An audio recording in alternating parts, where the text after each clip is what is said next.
کتنی مربوط ہیں یہ آیتیں، ایک ایک لفظ جیسے نگینوں کی طرح جڑا ہوا ہے۔ خوبصورت ایک جملے، 3 جملے اتنے خوبصورت ہیں کہ ایک مکمل بات ہے۔ تو رحمت کی وجہ سے دوزخ قائم ہونی ہے، رحمت کی وجہ سے۔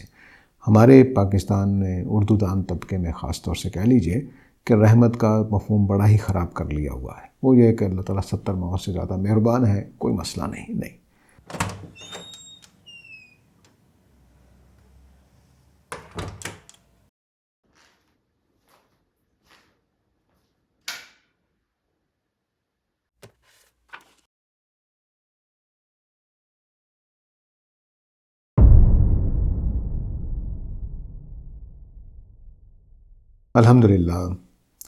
الحمدللہ رب العالمین، الصلاۃ والسلام علی رسولہ الکریم، فاعوذ باللہ من الشیطان الرجیم، بسم اللہ الرحمن الرحیم۔ سورہ الفاتحہ کی پہلی آیت ہے الحمدللہ رب العالمین الرحمن الرحیم مالک یوم الدین۔ الحمدللہ جو ہے وہ قرآن مجید میں کئی معنی میں استعمال ہوا ہے۔ ایک اس کے معنی شکر کرنے کے ہیں کہ جب کوئی نعمت ملے تو ہم کہتے ہیں الحمدللہ، جیسے قرآن مجید میں بھی ہے کہ الحمدللہ الذی ہدانا، اللہ کا شکر ہے کہ اس نے ہمیں ہدایت دی ہے۔ اسی طرح جو حمد کے معنی ہیں وہ یہ بھی ہیں کہ کسی کی تعریف کرنے کے لیے، کسی صرف اس بات پر کہ بہت اچھا ہے، اس معنی میں عرب جو ہیں وہ انسانوں کے لیے بھی استعمال کر لیتے ہیں کہ اس نے حمد کمائی، اس کی حمد کی جاتی ہے۔ اس طرح سے یہ ایک معنی اس کے یہ ہیں، لیکن ہمارے ہاں اس میں ترجمے میں اختلاف پایا جاتا ہے۔ بعض لوگوں نے ترجمہ یہ کیا ہے، اور یہ اکثریت کا ترجمہ ہے، کہ سب تعریفیں اللہ کے لیے ہیں۔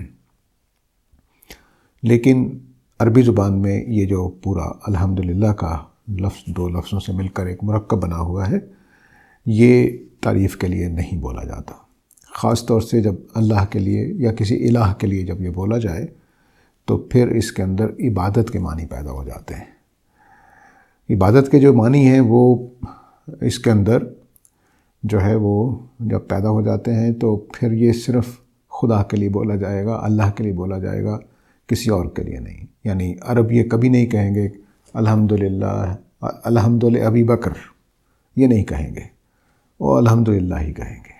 ہاں، حمد دوسرے طریقے سے انسانوں کے لیے استعمال ہو جائے گی کہ اس کے لیے حمد ہے یا اس نے حمد حاصل کی وغیرہ وغیرہ۔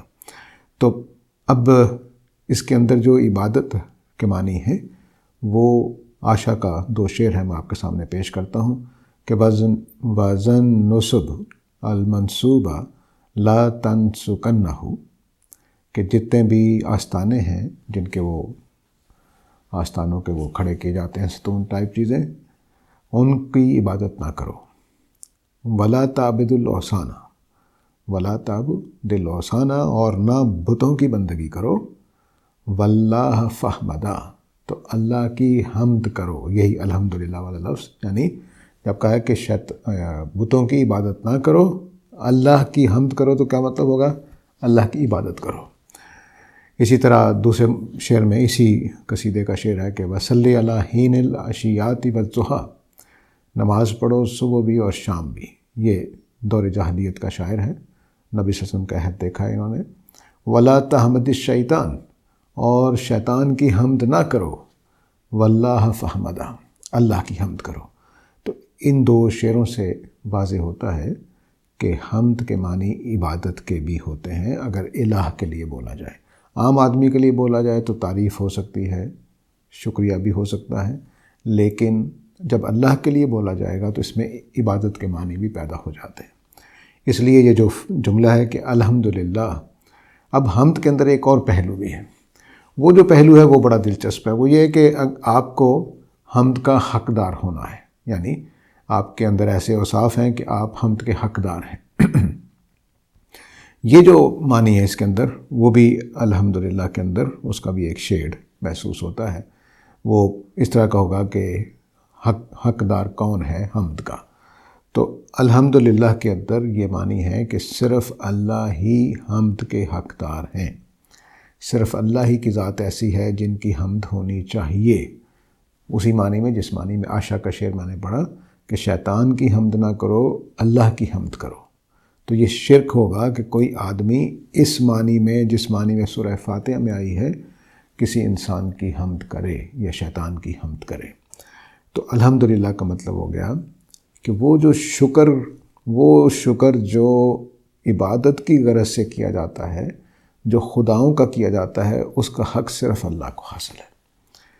اردو میں بھی ہم ایک فرق کرتے ہیں، لوگوں کے لیے ہم شکریہ کا لفظ بولتے ہیں، والد صاحب آپ کا شکریہ، والدہ صاحب آپ کا شکریہ، دوست کو کہیں گے یار تیرا شکریہ، لیکن اللہ کے لیے شکریہ نہیں بولتے، شکر بولتے ہیں، اور انسانوں کے لیے شکر نہیں بولتے۔ یہ ہم نہیں کہتے اردو میں کہ بھئی والد صاحب آپ کا شکر، نہیں کہیں گے اللہ کا شکر ہے کہ والد صاحب آپ نے یہ کام کر دیا۔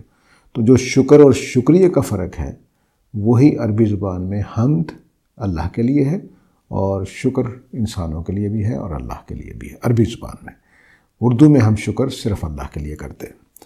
تو الحمدللہ کے معنی یہ ہو گئے کہ وہ جو شکر خدا کا کیا جاتا ہے جس میں عبادت کے ایلیمنٹس ہوتے ہیں وہ صرف اللہ کے لیے ہے، وہ کسی اور کے لیے نہیں ہے۔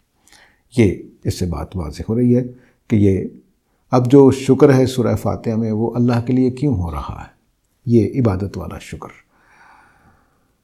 آگے 3 صفات ہیں، تو سورہ فاتحہ میں دراصل انہی 3 صفات کو آپ سمجھیے کہ بیس بنا کر بات کی گئی ہے۔ قرآن مجید پورے میں اللہ کی صفات جو ہے وہ دراصل جو سمجھیے کہ تمام علم کی بنیاد بن جاتی ہے۔ اللہ خالق ہے تو کائنات مخلوق ہے، تو خالق ہونے سے لے کر رحمان، رحیم، رب العالمین سب صفات استدلال کی بنیاد بنتی ہیں، آرگومنٹیشن کی بنیاد بنتی ہیں، ریزننگ کا ایک خاص ذریعہ ہے کہ کیونکہ اللہ تعالیٰ ایسے ہیں اس لیے ایسا ہوگا۔ اس لیے ایک موقع پر اللہ تعالیٰ نے یہ کہا ہے کہ یلحدون فی اسمائہ، وہ اللہ کی صفات میں الحاد کرتے ہیں، اس سے ہٹنا چاہتے ہیں، اس میں کفر کر رہے ہیں، یعنی اللہ کو مان رہے ہیں لیکن اللہ کی صفات میں الحاد کر جاتے ہیں۔ تو جب کوئی آدمی کہتا ہے کہ قیامت والے دن عدل قائم نہیں ہوگا تو کیا کرتا ہے؟ اللہ کی صرف ایک صفت میں انحراف کرتا ہے، الحاد کرتا ہے، وہ ایک صفت کا ملحد ہو جاتا ہے، منکر ہو جاتا ہے۔ تو اس پہلو سے خدا کی صفات کو آگے 3 صفات ہیں، میں پہلے موٹی موٹی بات کر دیتا ہوں، پھر رب العالمین ہونے کی وجہ سے، رحمان الرحیم ہونے کی وجہ سے اور مالک یوم الدین ہونے کی وجہ سے اللہ تعالیٰ حق رکھتے ہیں کہ ان کا شکر ادا کیا جائے، ان کے لیے الحمدللہ کہا جائے۔ کس وجہ سے؟ 3 باتوں کی وجہ سے۔ ایک یہ کہ اللہ رب العالمین ہے، نمبر 2 یہ کہ وہ رحمان الرحیم ہے، نمبر 3 کہ وہ مالک یوم الدین ہے۔ اب تینوں کو اکٹھا پہلے مفہوم سمجھ لیتے ہیں۔ اگر فرض کر لیجئے کہ اللہ رب تو ہیں لیکن رحمان الرحیم نہ ہوں، بڑے سخت قسم کے ہوں، تو شکر کا حق کیسے ہوگا؟ آگے بڑھیے، اللہ تعالیٰ رب ہیں، پالنے والے ہیں، مالک ہیں، لیکن رحمان الرحیم بھی ہیں، لیکن جو دنیا میں اس وقت چل رہا ہے اس میں عدل کے بغیر دنیا ختم کر دیں۔ جتنے ظلم ہوئے ہیں ظالم کو کوئی سزا نہ ملے، اور جتنے لوگوں کے ساتھ ناانصافی ہوئی ہے ان کو کوئی شاباش نہ ملے، ان کو کوئی ریوارڈ نہ ملے، ان کو کوئی دکھ دور نہ کیا جائے، بلکہ جو تڑپتے ہوئے فوت ہو گئے، چیختے چلاتے ہوئے فوت ہو گئے وہ بھی ختم، اور جو ظلم کر رہے ہیں وہ بھی زندگی عیاشی کرتے ہوئے ختم۔ تو یہ تو بڑی، اگر ایسے دنیا کا خاتمہ ہو جائے تو اللہ تعالیٰ شکر کے حقدار نہیں ہے۔ یہ وہ بات ہے جس کو ان 3 صفات کے اندر بیان کیا گیا ہے کہ اللہ رب العالمین ہے، رحمان الرحیم ہے، مالک یوم الدین ہے۔ ان 3 صفات کی وجہ سے اللہ تعالیٰ اس بات کے حقدار ہیں کہ ان کو وہ عبادت والا شکر ادا کیا جائے، ان کا عبادت والا شکر ادا کیا جائے۔ اس لیے اس کو پوری توجہ سے سمجھ لینا چاہیے، کیونکہ آگے چل کر بھی یہ 3 صفات جو ہیں وہ مختلف موقعوں پر آئیں گی، تو وہ ہمارے لیے بہت ساری چیزوں کے لیے بنیاد بنے گی۔ تو ہم نے الحمدللہ کو سمجھ لیا کہ اللہ کا شکر ہے، کس بات پر؟ ان 3 صفات کی وجہ سے۔ ہاں، مفسرین کے ہاں ایک بڑی تعداد ہے جنہوں نے کہا کہ شکر دنیا کی نعمتیں دیکھ کر کیا جا رہا ہے، وہ بھی شکر ہوتا ہے، لیکن کلام کے اندر جو چیزیں ہوتی ہیں ان کو ہم اگر غور کریں تو وہ بھی شکر کا باعث ہوتی ہیں. جیسے ہم کہیں گے کہ بھئی اللہ کا شکر ہے کہ اس نے مجھے اولاد دی، تو اولاد دی بعد میں آ رہا ہے شکر کے، تو وہ اس کی وجہ بن رہا ہے کہ میں شکر کس وجہ سے ادا کر رہا ہوں کہ مجھے اس نے اولاد دی ہے. تو ایسے ہی اللہ کا شکر ہے کیونکہ وہ رب العالمین ہے، کیونکہ وہ رحمان الرحیم ہے، کیونکہ وہ مالک یوم الدین ہے. تو دنیا کا اختتام اگر عدل کے بغیر ہو جائے، قیامت والا دن قائم نہ ہو، تو شکر نہیں ہوگا. کیونکہ شکر کے لیے ضروری ہے کہ دنیا رب کے جو صفات ہیں ان کا بھی پورا ظہور کرے، اور رحمان الرحیم کی جو صفت ہے اس کا بھی پورا نظر آئے کہ ہاں واقعی رحمان ہے. یہ کیسا رحمان ہوا کہ بچے تڑپ رہے ہیں کینسر سے، اس کو کوئی ترس ہی نہیں آ رہا، بیوہ کو گھر سے نکال دیا گیا، اس کے پلاٹ پہ اس پہ گھر کے قبضہ کر لیا گیا ہے، وہ دھکے کھاتی ہوئی زندگی گزار گئی ہے، رب کو ترس ہی نہیں آ رہا ہے. تو یہ ترس جس رب کو آئے گا اسی کا شکر ہوگا، اور وہ ترس کب ظاہر ہونا ہے؟ قیامت والے دن، جزا و سزا کے دن. تو مالک یوم الدین پہ جا کے جو بات مکمل ہوئی ہے اس پر شکر ادا کیا جا رہا ہے. تو یہ تو ہو گیا پہلا الحمدللہ کے معنی کہ یہاں شکر کیوں ادا کیا جا رہا ہے. تو شکر ادا کرنے کی وجہ 3 باتوں سے بننے والی پوری بات ہے کہ یہ کائنات رب نے بنائی ہے، وہ رحمان الرحیم ہے، اس لیے وہ عدل قائم کرے گا، قیامت والے دن عدل کر کے رہے گا. اب اگلے اجزاء کو سمجھتے ہیں. الحمدللہ کو ہم نے سمجھ لیا. اگلا جملہ ہے جو جملے کا حصہ ہے آیت کا، رب العالمین.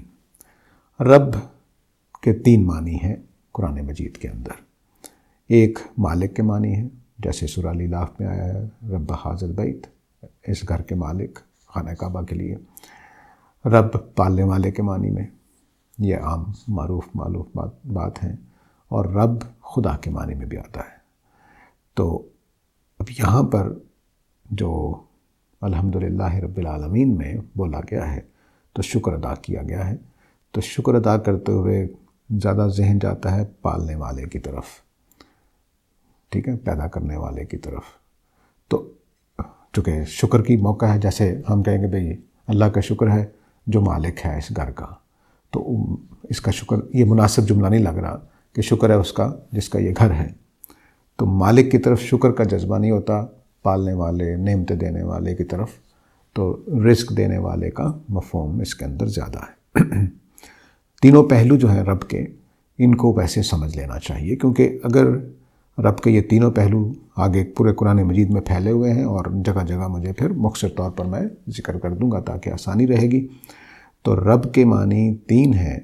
تینوں رب کے جو لفظ کے معنی ہیں وہ بہت اہمیت رکھتے ہیں.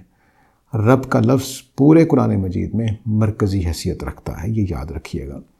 اسی وجہ سے عہد الست جب لیا گیا تو اس میں بھی اللہ کا لفظ استعمال نہیں ہوا. الستو بے اللہ، کیا میں اللہ نہیں بولا گیا.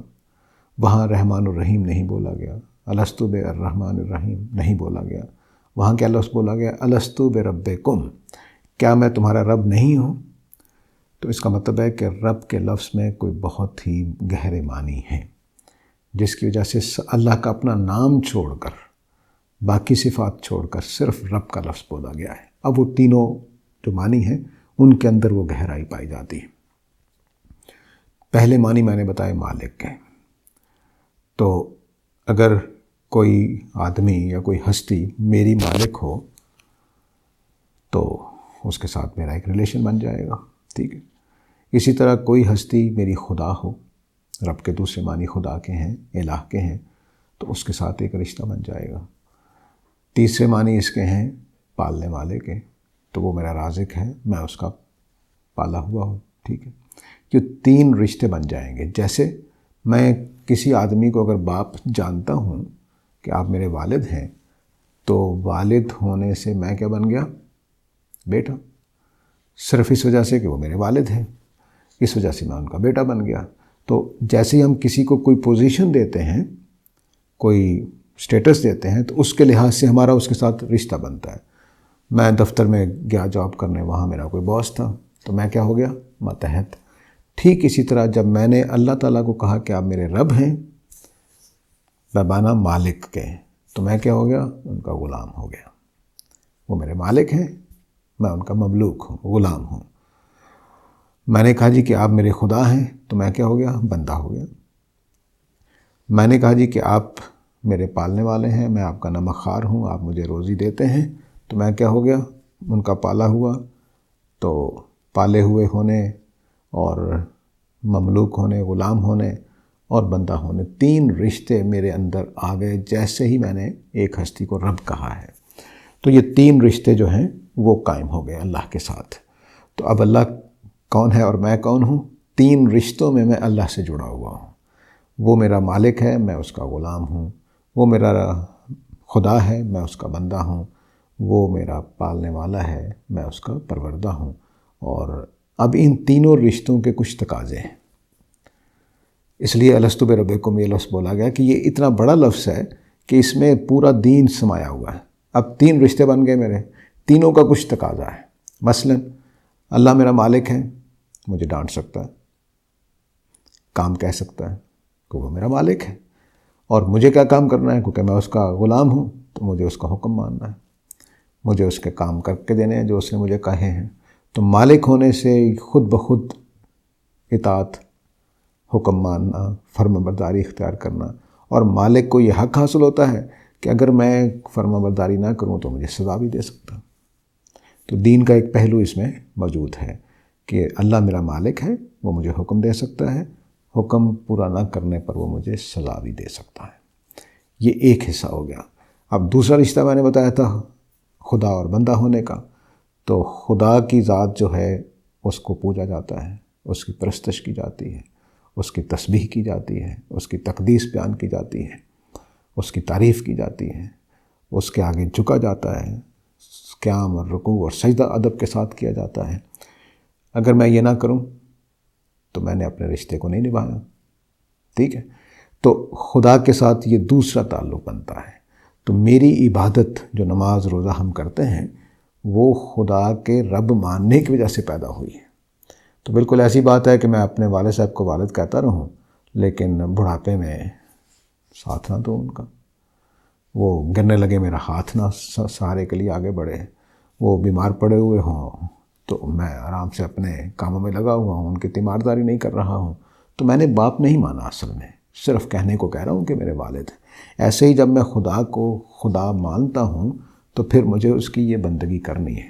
خدا کہتے ہی اس ہستی کو ہیں جس میں کوئی عیب نہیں ہوتا۔ تو جب عیب نہیں ہوتا تو یہ چیز پرستش کے لائق ہو جاتی ہے۔ جیسے ہم کسی چیز کو کہیں کہ اس میں کوئی عیب نہیں ہے تو یہ چیز پرستش کے لائق ہو جاتی ہے۔ صرف اس کی پرستش نہیں ہوتی جو خود خامیوں والا ہو۔ تو پرستش اس بات کا اعتراف ہوتا ہے، پرستش کا مطلب ہے ورشپ کرنا، تو پرستش اس بات کا اعلان ہوتا ہے کہ میں آپ کو مقدس ہستی مان رہا ہوں، سیکرڈ ہستی مان رہا ہوں، آپ کے اندر کوئی خرابی نہیں ہے، اس لیے آپ حق رکھتے ہیں کہ میں آپ کے آگے سر جھکاؤں۔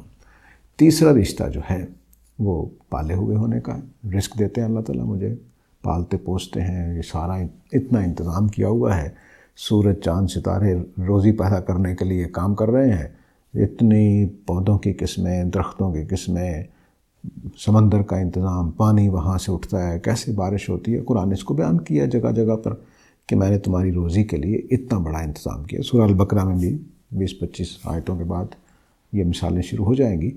تو وہ جو پورا انتظام ہے رازق کا، روزی دینے والے کا، پالنے والے کا، اس کے نتیجے میں میرا رشتہ بنتا ہے خدا کے ساتھ۔ کچھ تقاضے بنتے ہیں، وہ یہ کہ میں جس کی روٹی ہے اس کے ساتھ وفادار رہوں، ٹھیک ہے نا جی؟ تو اگر میں اس کو ہی چکمہ دیتا ہوں، اس کو ہی دھوکہ دیتا ہوں تو یہ کام خراب ہو جائے گا۔ تو خدا کے ساتھ مخلص رہنا اس کے رازق ہونے کی وجہ سے، اس کے روٹی دینے کی وجہ سے۔ تو رب العالمین میں یہ مفہوم بھی شامل ہے کہ وہ ہمیں روزی دیتا ہے، وہ ہمیں پالتا ہے تو ہم اس کے وفادار رہیں۔ اب اگر مثال کے طور پر میں نے روزی تو خدا دے رہا ہے لیکن خدا میں نے آپ کو بنا لیا ہے یا کسی درخت کو بنا لیا ہے، تو کیا کیا میں نے؟ بے وفائی کی ہے۔ اس بے وفائی کے بعد آدمی بندگی کا سٹیٹس کھو دیتا ہے۔ تو وہ لڑکا جو اپنے باپ کی بجائے اپنے کسی اور انسان کو وہی خدمت کر رہا ہو جو باپ کی جاتی ہے، تو بیٹا باپ کیا سمجھے گا کہ یہ تو میرا بیٹا نہیں ہے۔ تو یہ وہ جگہ ہے جہاں پہ رب العالمین، تو اس لیے رب کا لفظ بہت اہمیت رکھتا ہے پورے دین کے اندر۔ یہ ہمارے 3 رشتے خدا کے ساتھ جوڑتا ہے اور پھر اس کے تقاضے بن جاتے ہیں۔ وہ جو تقاضے ہیں یعنی اس کی ڈیمانڈز ہیں اس رشتے کو قائم رکھنے کی، وہ پورا دین ہے۔ ہم اللہ کی اطاعت کرتے ہیں، حکم مانتے ہیں، دین کا حصہ ہے۔ ہم اس کی عبادت کرتے ہیں، اس کو خدا ماننے کا اقرار کرتے ہیں، اس میں سر جھکاتے ہیں، اس کی تسبیح کرتے ہیں کہ وہ غلطی سے پاک ہے، تو یہ کیا کرتے ہیں ہم؟ دین کا حصہ ہے۔ اور بے وفائی، شرک کرنا، اس کی بجائے کسی اور کو خدا مان لینا، یہ گناہ کی بات ہے۔ تو یہ 3 پہلوؤں سے پورا دین اس میں سما جاتا ہے۔ تو یہ رب کا لفظ ہے۔ رب کے لفظ کی یہ اہمیت ہے پورے قرآن مجید میں، ہم مختلف پہلوؤں سے اس کو دیکھتے چلے جائیں گے۔ عالمین، عالمین کے بارے میں ہمارے ہاں ترجمہ کر دی جاتا ہے جہانوں کا، یعنی اللہ کی ترجمہ کر دیا جاتا ہے اللہ کا شکر ہے، یا اللہ کی سب تعریفیں اللہ کے لیے ہیں جو جہانوں کا پروردگار ہے، جو جہانوں کا رب ہے۔ یہاں چونکہ بات ہم سے ہو رہی ہے، اور عالمین پورے قرآن مجید میں جہاں بھی یہ جمع کی صورت میں آیا ہے انسانوں کے لیے آیا ہے۔ تو جیسے ہم دنیا کا لفظ بولتے ہیں تو دنیا کا لفظ بول کر لوگ مراد ہوتے ہیں۔ جب ہم کہتے ہیں دنیا بڑی خراب ہو گئی، دنیا بدل گئی، دنیا کو پتہ نہیں کیا ہو گیا ہے، دنیا بڑی ماڈرن ہو گئی ہے، تو یہ زمین آسمان تو ماڈرن نہیں ہوئے، لوگ خراب ہوئے ہیں، لوگ ماڈرن ہوئے ہیں۔ تو ایسا ہی عالمین بول کر معنی تو اس کے دنیا کے ہیں، جہانوں کے ہیں، لیکن مراد لوگ ہوتے ہیں۔ جیسے حضرت لوط کی قوم نے حضرت لوط سے کہا کہ الم ننہاک عن العالمین، کہ کیا ہم نے آپ کو روکا نہیں تھا کہ لوگ نہ آیا کریں آپ کے پاس جب فرشتے آئے ہیں؟ الم ننہاک عن العالمین۔ تو انہوں نے یہ کہا کہ ہم نے آپ کو روکا تھا کہ لوگ نہ آیا کریں، یہ فرشتے کہاں سے؟ لڑکوں کی شکل میں آئے تھے وہ، تو یہ کہاں سے آ گئے؟ تو وہ لوگ مراد ہے۔ عالمین کا مطلب لوگ ہوتا ہے۔ تو انسانوں کا رب، میری اس بات کا مطلب یہ نہیں کہ اللہ کائنات کا رب نہیں ہے، نہیں، وہ سارے کچھ کا مالک ہے۔ یہاں موضوع وہ نہیں ہے، صرف اتنا کہنا چاہتا ہوں کہ جیسے ہم نے کہا کہ رب یہاں زیادہ رزق دینے والے کے معنی میں لگ رہا ہے، 3 اس کے معنی ہیں، لیکن شکر کی وجہ سے ہم روزی کے لحاظ سے شکر کر رہے ہیں، یا مالک ہونے کے لحاظ سے، یا کسی پہلو سے شکر ہو رہا ہوگا۔ تو اس لیے لفظوں کے بیچ میں جب لفظ آتے ہیں، یہی تفسیر اصل میں یہی ہے۔ بعض لوگوں کو خیال ہوتا ہے کہ تفسیر کوئی گمراہی کا باعث ہے، یہ ہے، تفسیر کرنی نہیں چاہیے۔ تفسیر کا مطلب صرف طالب علم کی مدد کرنا ہوتا ہے کہ وہ قرآن مجید کو سمجھ لے۔ تفسیر میں اگر ہم اپنی باتیں ڈال دیں تو گناہ کی بات ہے، تفسیر اگر ہم کسی اور آدمی کی باتیں ڈال دیں تب بھی گناہ ہو جائے گا۔ لیکن اگر اللہ ہی کی بات کو سمجھیں جو قرآن میں لکھی ہوئی ہے، تو یہ وہ خدمت ہوتی ہے جو ہم ایک دوسرے کے لیے کرتے ہیں۔ طالب علموں کے لیے اساتذہ کام کر رہے ہوتے ہیں، مفسرین پڑھنے والوں کے لیے آسانی کر دیتے ہیں۔ تو کتنی ہی تفسیریں ہیں جن کی وجہ سے ہم قرآن آسانی سے سمجھنے کے قابل ہو جاتے ہیں۔ ہاں، البتہ وہ تفسیریں جن کو تفسیر بالرائے کی وجہ سے روک دیا گیا یا برا کہا گیا، تو وہ لوگ تھے جنہوں نے فلسفہ قرآن میں ڈالنے کی کوشش کی، اپنی سائنس قرآن میں ڈالنے کی کوشش کی۔ یہ ناجائز کام ہے، ایسا نہیں کرنا چاہیے۔ جو قرآن کے الفاظ خود کہہ رہے ہیں اس کو سمجھنا سمجھانا، یہ تفسیر ناجائز نہیں ہے۔ تو اب فرمایا کہ الحمدللہ رب العالمین، اللہ کا شکر ہے وہ بندگی والا، عبادت والا، کس اللہ کا؟ جو ہم انسانوں کا پروردگار ہے، پالنے والا ہے، روزی دینے والا ہے، اور خدا بھی ہے۔ تو یہاں للہ الحمد کی جو عبادت والا پہلو ہے اس کی وجہ سے یہاں خدا کے معنی نظر آ رہے ہیں، اور شکر کا جو پہلو ہے اس کی وجہ سے رب کے اندر پالنے والے کے معنی آ رہے ہیں۔ لفظوں کے اندر یہ یاد رکھیے کہ جب لفظ ایک دوسرے کے ساتھ آتے ہیں تو معنی، ایک لفظ اپنے بعض معنی چھوڑ دیتا ہے۔ مثال کے طور پر اس نے گولی کھائی، یہ میں اکثر مثال دیا کرتا ہوں سمجھانے کے لیے۔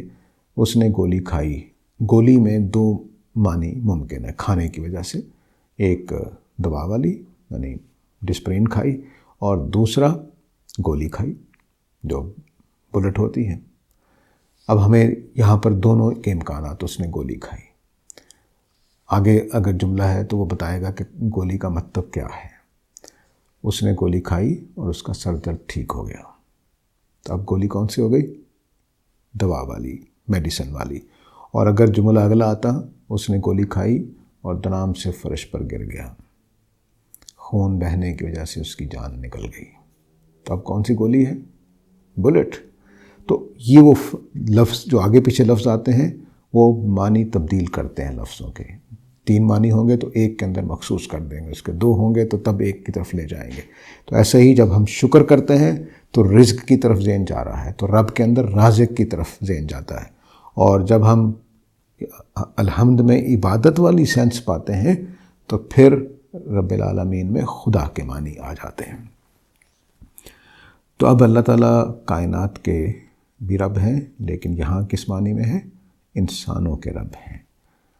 تو رب نے کیا کام کرنے ہیں؟ رب نے یہ کام کرنا ہے کہ رزق دینا ہے۔ جیسے میں نے پہلے بتایا کہ 3 رشتے ہیں تو کچھ ذمہ داریاں آتی ہیں ان رشتوں، اللہ تعالیٰ بھی اپنی ذمہ داریاں نبھاتے ہیں، وہ اس میں کوتاہی نہیں برتتے۔ انہوں نے اپنی اسکیم کے مطابق جو حکمتیں طے کی ہیں اس کے مطابق اپنی ذمہ داری ادا کرتے ہیں۔ انہوں نے پالنے کا انتظام کیا ہوا ہے۔ اس وقت 7-8 ارب لوگ ہیں، ان کے لیے روزی کا سامان کیا ہوا ہے اس نے، یہ چھوٹی بات نہیں ہے۔ اور 1 ارب کے قریب باقی مخلوقات بھی ہیں۔ تو اتنے لوگوں، اتنی مخلوقات کی وہ پرورش کر رہا ہے، وہ اپنی ذمہ داری ادا کر رہا ہے، پرورش کے اعتبار سے، خدا ہونے کے اعتبار سے بھی کر رہا ہے۔ لیکن کچھ چیزیں اللہ تعالیٰ نے مخفی رکھی ہوتی ہیں، غیب میں رکھی ہوتی ہیں، وہ قیامت والے دن واضح ہوں گی، وہ آگے چلتے چلتے ہم واضح کرتے چلے جائیں گے۔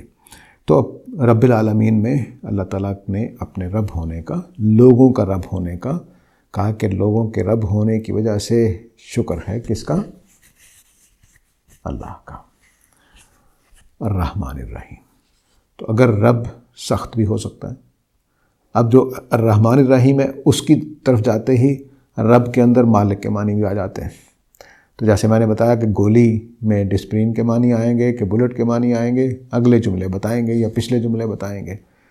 تو اسی طرح سے اب جب رحمان اور رحیم آیا ہے تو اس میں پالنے والے کے اندر تو خود رحمان اور رحیم ہے کو پال رہا ہے، خدا کے اندر بھی شفقت پائی جاتی ہے، لیکن رحمان اور رحیم مالک ہونے کی طرف بھی اشارہ کر رہا ہے کہ وہ ایسا مالک ہے کہ جو بڑا ہی مہربان ہے۔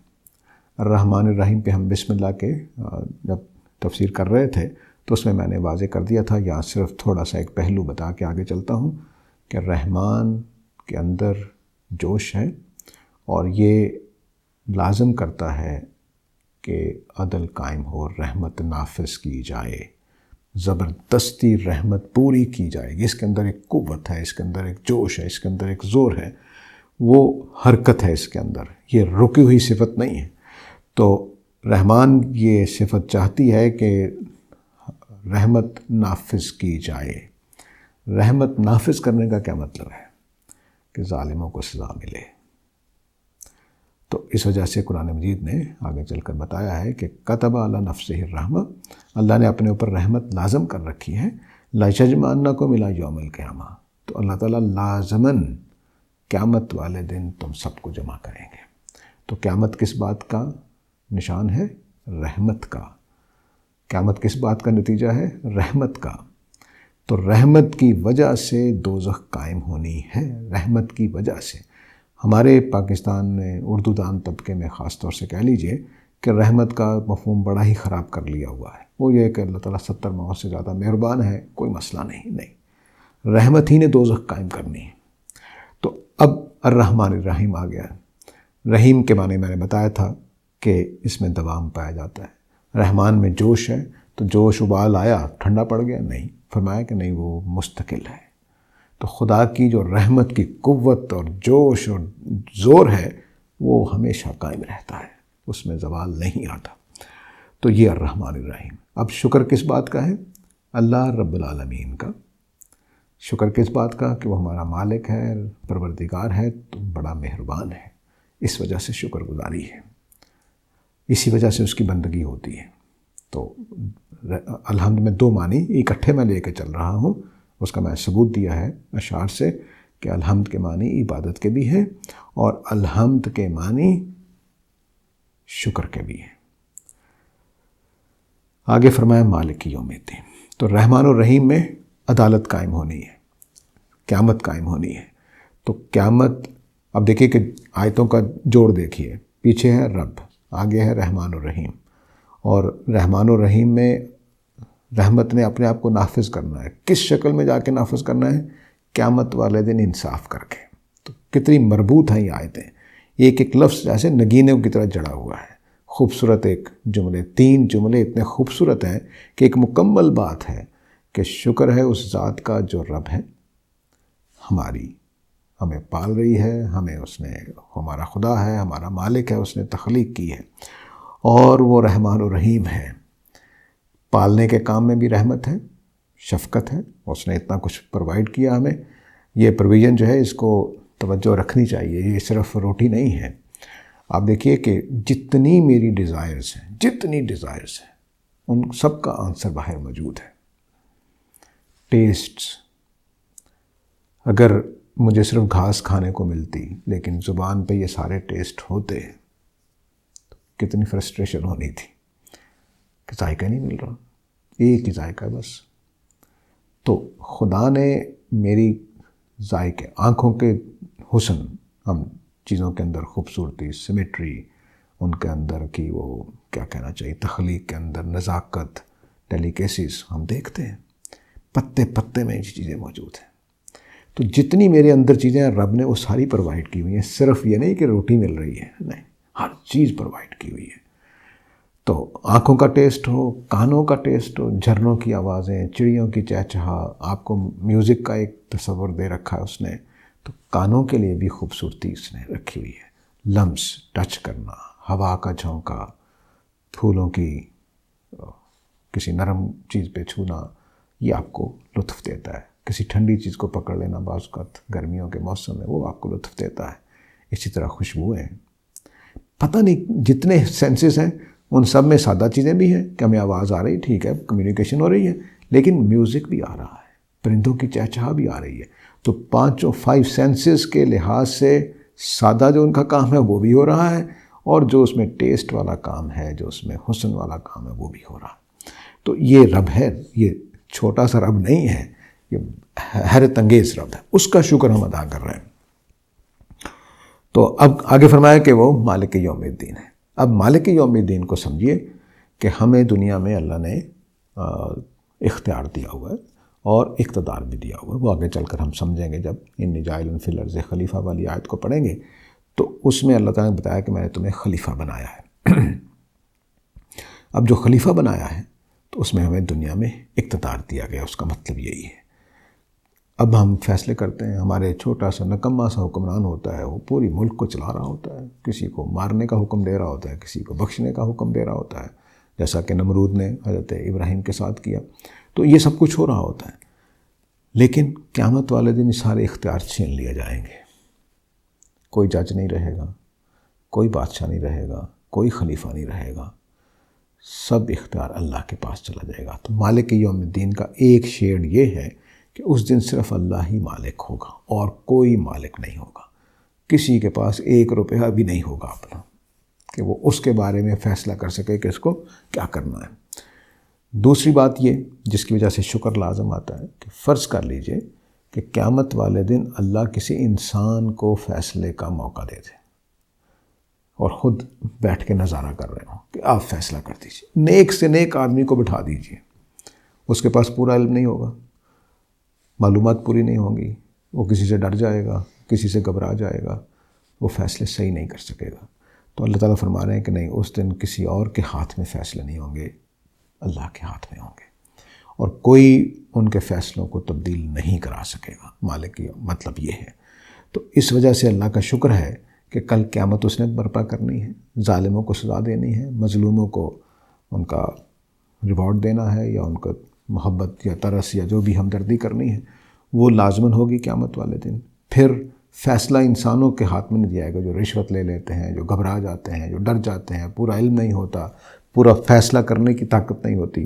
قرآن مجید میں آگے چل کر دیکھیں گے تو اللہ تعالیٰ نے حضرت داؤد کے سامنے ایک کیس لے کر آئے، حضرت سلیمان بھی بیٹھے ہوئے تھے، ایک باپ ہے زیادہ سیانہ ہے، زیادہ تجربہ کار ہے، اور ساتھ جوان بیٹا بیٹھا ہوا حضرت سلیمان. تو اللہ تعالیٰ کہتے ہیں کہ میں نے سلیمان کو زیادہ سمجھ دے دی اس کیس کی. حضرت داؤد نے جو فیصلہ کیا اس سے زیادہ بہتر فیصلہ تھا حضرت سلیمان کا. تو اس کا کیا مطلب ہوا؟ اس کا مطلب یہ ہوا کہ اللہ تعالیٰ نے جو دنیا بنائی ہے اس میں یہ ساری چیزیں چلائی ہیں. فیصلے انسانوں سے، حضرت داؤد جیسا آدمی نبی ہے، اس سے فیصلہ غلط ہو سکتا ہے. تو قیامت والے دن اگر اس طرح کا کوئی حاکم بنا دیا گیا تو غلط فیصلے ہونے کا امکان ہے. اس لیے اللہ نے فیصلہ اپنے ہاتھ میں رکھا ہے جس میں کوئی غلطی نہیں ہوگی. اپنے بارے میں اللہ تعالیٰ نے بتایا کہ وہ سریع الحساب ہے. اور جب یہ آیت آئے گی تو میں عرض کروں گا اس میں کہ سریع الحساب ہونے کے معنی کیا ہیں. ہلکا سا اشارہ کر دیتا ہوں. مثال کے طور پر میں نے ایک غلطی کی، گناہ کیا. اب اللہ تعالیٰ کیا کیا چیزوں کا لحاظ کریں گے؟ اس کی ذہنی حالت کیا تھی اس وقت؟ پریشانی تھی کہ نہیں تھی؟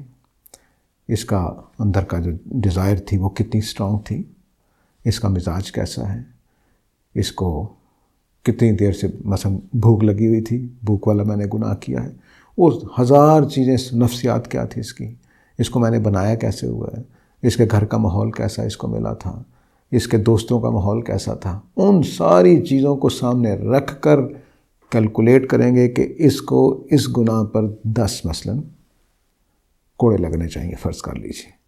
اسی گناہ کے اوپر ایک دوسرے آدمی کو ہو سکتا ہے فیصلہ وہ 20 کوڑے لگیں گے، کیونکہ اس کے پاس وہ حالات ویسے نہیں تھے جیسے اس کے پاس تھے. تو یہ مالک یوم الدین ہے. اس نے فیصلے جب کرنے ہیں تو وہ بہت ہی شارپ طریقے سے، بہت ہی اعلیٰ طریقے کے ہر تمام فیکٹرز کو سامنے رکھ کر ایک ایک جرم اور ایک ایک نیکی کا فیصلہ ہوگا. اس لیے نبی کریم صلی اللہ علیہ وسلم کا ایک واقعہ ہے، اس کو بیان کر کے پھر ختم کرتے ہیں آج کے سیشن کو. اس میں ہوا کہ ایک تبوک کے جنگ میں نبی کریم صلی اللہ علیہ وسلم نے چندہ مانگا جنگ کے لیے. یہ وہی جنگ ہے جس میں ابوبکر صدیق پورے گھر کا سامان لے آئے تھے، حضرت عمر آدھے گھر کا سامان لے آئے تھے. ایک صحابی نے جب یہ اعلان سنا کہ جنگ کے لیے تیاری کرنی ہے تو وہ اٹھے، انہوں نے 2 دن لگا کر محنت کی تو 2-2.5 کلو کھجوریں انہوں نے کمائی، اور کمانے کے بعد آ کر نبی صلی اللہ علیہ وسلم کے پاس رکھ دی کہ یہ میں لے کر آیا ہوں. نبی کریم صلی اللہ علیہ وسلم نے وہ کھجوریں اٹھا کے سارے ڈھیر کے اوپر رکھ دی، جو اکٹھی ہوئی تھی چیزیں سب ڈھیر کے اوپر رکھ دی، اور کہا کہ یہ سب سے بھاری ہے. کیوں؟ کیونکہ ان کے پاس کچھ نہیں تھا. وہ جنگ ہی کے لیے کمانے نکلے، 2 دن محنت کر کے مزدوری کر کے وہ کھجوریں کما کر لائے. تو اس طرح سے کیا ہوا کہ ایک آدمی کا بتایا گیا کہ 2.5 کلو کھجوریں ابوبکر صدیق کے سارے گھر کے سامان کے اوپر بھاری تھیں. کیوں؟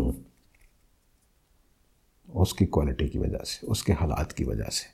تو ایسا ہی نبی کریم صلی اللہ علیہ وسلم، اللہ تعالیٰ قیامت والے دن ہمارے سارے حالات کو دیکھ کر فیصلہ کریں گے کہ اس کی یہ 2.5 کلو کھجوریں بھاری ہیں یا پورے گھر کا سامان بھاری ہے میزان میں، اور اس کا یہ جھوٹ بولنا کتنا ہلکا کرے گا پلڑے کو، اور اس کا جھوٹ بولنا کتنا ہلکا کرے گا پلڑے کو، کیونکہ اس نے جھوٹ بغیر کسی وجہ کے بولا ہے. اس کو ڈر بھی تھا، اس کے حالات بھی خراب تھے وغیرہ وغیرہ، وہ اللہ تعالیٰ.